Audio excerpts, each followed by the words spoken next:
Hi, I'm Chef Robert Hale with Beef Loving Texans. We're here with our great partners, Goodstock by Nolan and Ryan. And today we're going to talk a little bit about tenderloin, how to season that, how to cook it, how to prepare it, different cooking methods. Okay, so the tenderloin, obviously an incredibly tender cut of beef, great for obviously for the holiday season. You can cut this in a couple different ways. Today we're going to actually do a roast. So we're going to roast this whole. And we're actually going to put it on the smoker today.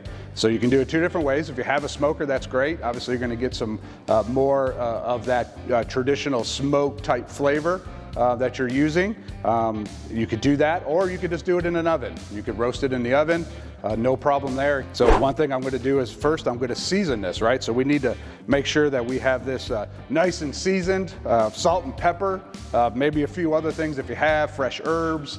Any of those kinds of things will work really nice. Today we have some salt and pepper and a little bit of paprika in there, some different types of seasonings. You can get lots of really great seasonings there at Goodstock by Nolan Ryan. So let's go ahead and get this seasoned up. We have it on our board. We will trim it a little bit. You do want to make sure on this that you have any loose fat or anything like that. We call fat flavor. But if there's anything that's on there that you want to just maybe kind of trim off a little bit, you can do that. This will render down during the smoking or cooking process, so you are okay there. But if you have anything that you want to get off, any kind of what we call silver skin, right? If there's any kind of silverish skin going on there, you want to go ahead and get that off because that won't render down so well for you.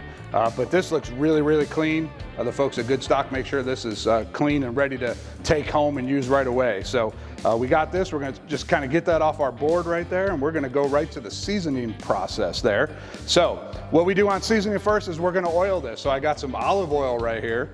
Okay, do not use extra virgin olive oil there because of smoke point, but this olive oil here will just kind of coat this beef a little bit. And really what we're trying to do there is we're trying to make the seasoning stick a little bit easier for us. Okay, so we're going to oil that on there, just kind of pour it, and you're just going to give it some good rubbing. Make sure it's all covered nice and easy. You got to do both sides of it. It doesn't come rubbed or seasoned on both sides, so you need to make sure you got that tenderloin nice and seasoned there. Get both ends of it there. Yeah, that looks pretty good. Go back in here with this seasoning again.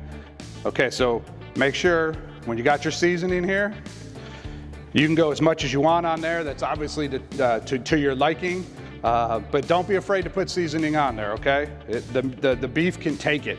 And any additional stuff there is just gonna be additional flavor to this really flavorful tenderloin. All right, so we're seasoned there and we're ready to take it to the next step. And the next step is going into the oven, okay? So for this tenderloin, and this size tenderloin, we're gonna preheat an oven to 325 degrees, okay?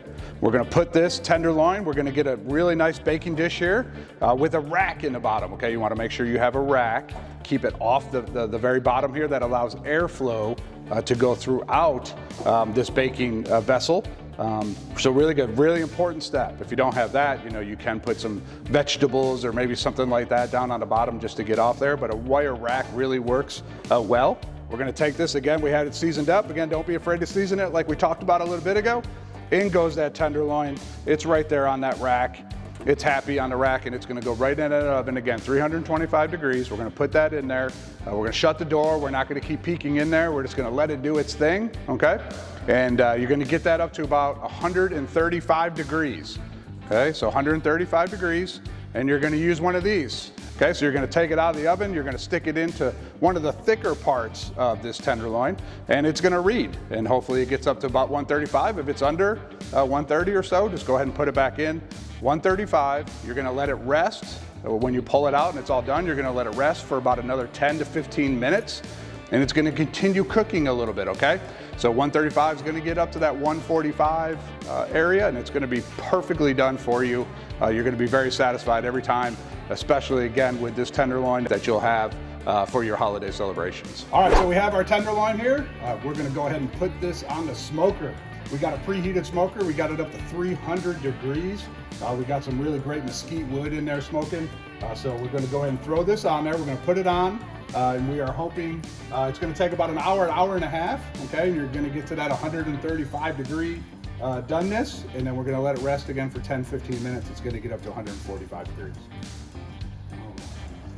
There we go, we got some great smoke already. In that tenderloin goes. Now we close it and we walk away for about an hour or so. All right, the tenderloin is done. You either took it off the smoker or took it out of the oven for roasting. It is looking good, it is smelling good, and now we're ready to cut into it. We took it off at 130 degrees and it's gonna be perfectly done right now. Let's cut in and see how we did.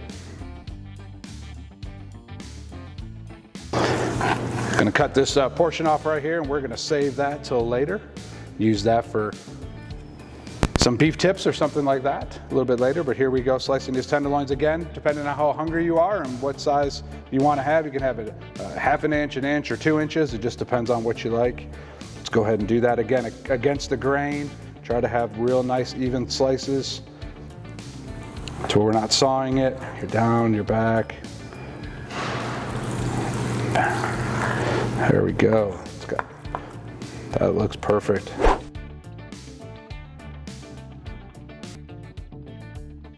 Well, hey, thanks for watching. We hope you learned a little bit more about beef, how to season it, how to roast it, also how to temp it. For more information, please visit GoodstockTX.com, also BeefLovingTexans.com for thousands of recipes.